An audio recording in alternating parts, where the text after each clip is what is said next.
嘿，你是不是覺得自己現在買車的門兒清，網上比價、刷 YouTube 評測，甚至去試駕了2、3趟，感覺自己已經把功課做足了？但有沒有可能有一件最重要的事兒沒人跟你說過？聽好了，2026年買新車最燒錢的那部分，可能根本不是車窗上標的價格，而是在你搞定了價格，以為萬事大吉之後發生的那些事兒，就發生在經銷商後面那個小小的辦公室裡。當你跟財務經理，也就是銷售經理面對面坐着，覺得最難的談判已經結束，準備簽合同的時候，真正的大戲才剛剛上演。你知道豐田和本田的經銷商為什麼厲害嗎？因為他們手底下有一套頂級的銷售团隊，這些人可不是隨便聊聊，他們可是经過專業訓練的，手裡有各種話術脚本、心理戰術和把握時機的小技巧，这些全都是为了一个目的，讓你在不知不覺中多掏出幾百甚至幾千塊錢，輕鬆超出你的預算。而最讓人防不勝防的是什麼？是絕大多數人走出 4S 店的時候，都覺得自己撿了個天大的便宜，拿到了一筆超值的交易。你現在以為的超值，很可能只是他們計劃中的常規操作。從最基礎的家用轎車到展廳裡那些頂配的混合動力 SUV， 這7個小套路正在被他們用在每一台車上。所以你可千萬別掉以輕心，尤其是接下來要說的第3招，它簡直是個王炸，就算是身經百戰的老司機也常常會栽跟頭。想不想知道是哪3招？接着往下聽就知道了。咱們先聊聊這個行業內人私下裡都叫市場調整的東西。乍一聽這詞兒聽着還挺官方，好像挺有道理似的。但你細品就會發現，說白了，在大多數情況下，這其實就是經銷商借着市場需求旺，在廠家建議零售價上硬加一筆額外收費而已。說白了就是加價賣車。這種情況在像豐田 RAV4 混動、本田 CR-V 混動這種特別火的車型上最常見。因為車少買的人多，經銷商就把稀缺當成了搖錢樹。你經常能看到車的擋風玻璃上會放個小牌子，或者車窗上貼個紙，上面寫着市場附加費2500美元之類的。你得知道，這個2500塊，豐田總部沒批，本田也根本不認，這完完全全是經銷商自己單方面決定的，因為他們賭的就是你會稀里糊塗的接受。最坑人的是，你不主動問，他們壓根兒不會主動跟你說明白。所以規則很簡單，去 4S 店之前先別着急，給你家附近的幾家店都打個電話，直接問這款車你們會加價嗎？如果對方說會，那你還用猶豫嗎？答案就很明確了，掛掉電話找下一家就完事兒了。好，咱接着嘮下一個坑。這玩意兒包裝的倍兒誘人，感覺經銷商是在給你送福利，其實是想多掏你錢。說的就是經銷商那個保護套餐。你想想這個場景，眼瞅着車就要談成了，財務經理啪一下把一張單子推到你面前，上面寫着可選保護套餐，895美金，聽着是不是挺像買1送1的優惠？裡頭都有啥？漆面密封劑、織物保護，輪胎裡充氮氣，還有車窗貼膜。聽我給你說道，這真相。第一，車漆。那2026款新出廠的豐田漢蘭達，人家在老家日本工廠裡噴的漆標準高着呢，比你到這家店裡隨便弄的強不止1星半點。你花錢買密封劑意義不大。第二，氮氣輪胎，這玩意兒不是一點用沒有，但你要為了它花100多美金，那可真不值當。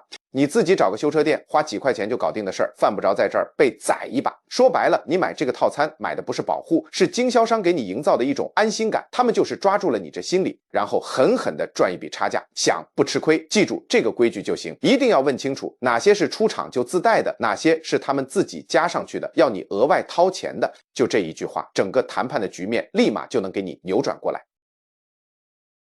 好了，咱們這就來聊聊開頭說的那個坑。說實話，不管是老司機還是剛上道的新手，都特別容易在這兒栽跟頭。它叫啥？月供陷阱。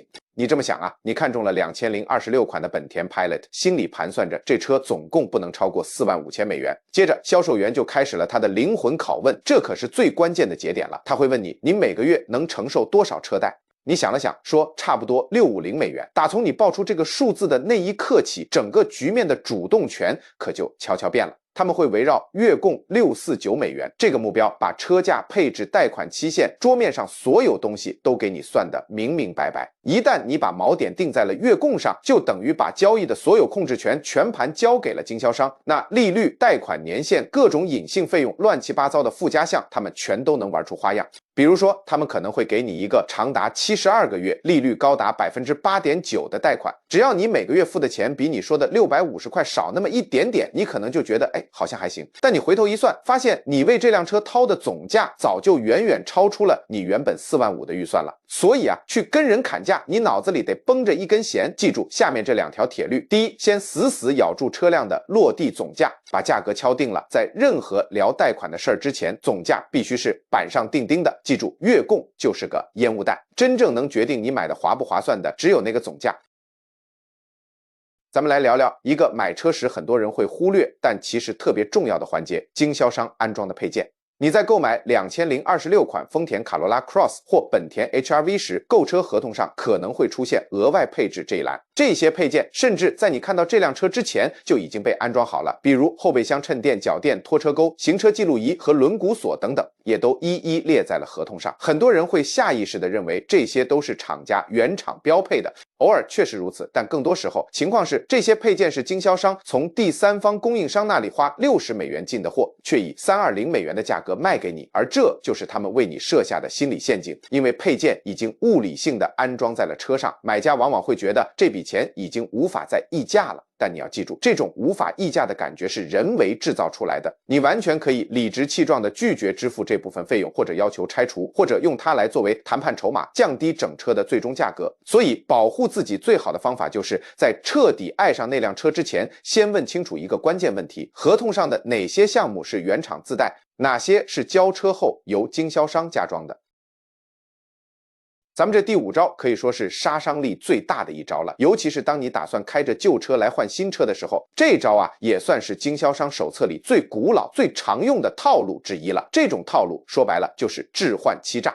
它是怎麼玩的呢？咱們舉個例子，假設你開着一輛2024款的斯巴魯森林人，或者是一輛年份更老一點的本田，提前在二手平台上查了估值，大概能賣16000到18000美元。你高高興興的把車開到店裡，銷售員過來瞅一眼，然後假裝很專業的圍着車轉一圈，順便看看輪胎，接着就告訴你：哥，我得找我們二手車經理評估一下，您稍等哈。過一會兒他回來了，告訴你經理說了，我們最多出14200美元。你一聽有點小失落，開始跟他砍價。你來我往的磨了半天，他終於鬆口，加到14800美元。最後你們一握手，你心裡還挺美，覺得這波戰鬥自己贏麻了。但事實是你很可能就白虧了3000到4000美元。為啥？因為經銷商是在兩頭吃啊，他們賣你新車能賺錢，買你的二手車也能賺錢。當你把賣車和買車這兩件事放在一起談的時候，他們就特別容易在中間做手腳，把利潤從一頭悄悄挪到另一頭，你還根本察覺不到。那怎麼辦呢？其實特簡單，但關鍵在於提前準備。在你跨進任何一家 4S 店大門之前，先自己動手，多找幾家獨立的二手車公司要個書面報價，或者直接找你附近另一家品牌的經銷商問問價格，把這些報價單拿在手裡，你再走進展廳。嘿，這就等於你手裡攥着王炸，整個談判的局勢你就徹底反轉過來了。第6個技巧，這幾年越來越重要，尤其到了2026年，在電動車和混動車領域更是家常便飯。它就是那個被稱為 GAP 保險的玩意兒。GAP 全稱是保證資產保護，說白了，它保的就是萬一你車被偷了或者撞報廢了，你的車能賣的錢不夠還你剩下貸款的那個差價。這玩意兒確實挺有用的，尤其是剛買車那會兒，车貶得最厲害的時候，問題不出在產品本身，就出在價格上。4S 店通常會把 GAP 保險打包好，然後600到900美金直接加到你貸款裡。這就有意思了，你等於是在用你好不容易談下來的那個貸款利率去給他們這筆錢付利息，你想想這多虧啊！其實你自己的車險公司大概率就能提供一模一樣的保障，一年就只要20到40美金。像2026款的豐田 HR-V4 混動或者本田 CR-V 這種車，剛提頭1年半掉價掉得特別快，所以買一份 GAP 保險確實挺有必要的，但是你千萬別直接在 4S 店買。去 4S 店的前一天，記得先打個電話給你自己的保險公司，問問他們有沒有這個 GAP 保險，多少錢一份，心裡先有個數。等到了 4S 店那個管貸款的經理跟你報價的時候，你就能樂呵呵的拿出你自己的方案來比價了。到時候你會覺得今天這趟準備真是太值了。咱們接着聊買車這事兒，來說說第7個坑。這坑特別隱蔽的跟幽靈似的，很多人都以為它就是個走流程的文書費，壓根兒沒想過這裡面還能賺錢。它叫法很多，文件處理費、文件費、管理費或者經銷商處理費，具體叫啥得看你哪個州了。這玩意兒多少錢呢？看你住哪兒，去哪家店了。从比较正常的85刀一路能飆到998刀，甚至更高，尤其是在那些对这筆費用没法律上限的州，那这錢到底花在哪兒了？簡單說，就是幫你填購車合同、辦過戶、處理註冊這些手續。這些都是買賣車必須走的流程，經銷商每單生意都得幹。但在像佛羅里達州這種地方，這筆費常常直接標價998刀，還不跟你商量。不管是2026款的豐田紅杉還是本田 Passport， 這筆費用總在最後才跳出來。那時候啊，你心裡早就想買了。整個流程下來，人也累得夠嗆，經銷商就吃準了這時機。他們知道這數字一出來，大部分人都已經陷進去了，為了一筆手續費放棄整個交易，大多數人可做不到。但無論如何，你都得試着去砍價，問問他這費能不能降，或者能不能折算到車價裡抵掉。就算最後人家不同意，最起碼你也明明白白的知道了自己到底在付什麼錢，為什麼付這筆錢。另外，在2026年你真冲進任何一個 4S 店準備簽字之前，還有個事兒你得搞明白，為什麼這7種套路總能屢試不爽。買新車這事兒特別容易衝動。你辛辛苦苦攒錢，做了好多功課，走進展廳，一坐進崭新的起亞 Telluride 或者2026款现代圣菲，那股新車味兒，那個手感，那些酷炫的配置，你的大腦馬上就告訴你就是它了。經銷商太懂這套心理了，他們整個運營系統都是為了讓你的這種情感投入變成他們的優勢。那你該怎麼辦呢？其實最厲害的招，既不用花錢，也不需要啥專業知識，就倆字：時間。千萬別頭一次去就爽快答應，把報價單拿回家，自己冷靜一夜，用個計算器再重新算一遍。要是銷售告訴你這價今天就有效，那純屬是在給你制造緊迫感。一個靠譜的經銷商，明天車肯定還在，他們制造的這種限時優惠基本都是虛的，你只要能當場識破，就已經贏了大半了。這7種策略之所以屢試不爽，關鍵在於他們都游走在灰色地帶，而且完全合法。他們利用的就是信息不對稱，說白了就是買家和賣家之間掌握的信息量天差地別。當你走进展廳時，你對車價的了解可能還不如銷售手裡的資料多，不过現在你已經完全看穿了這些把戲。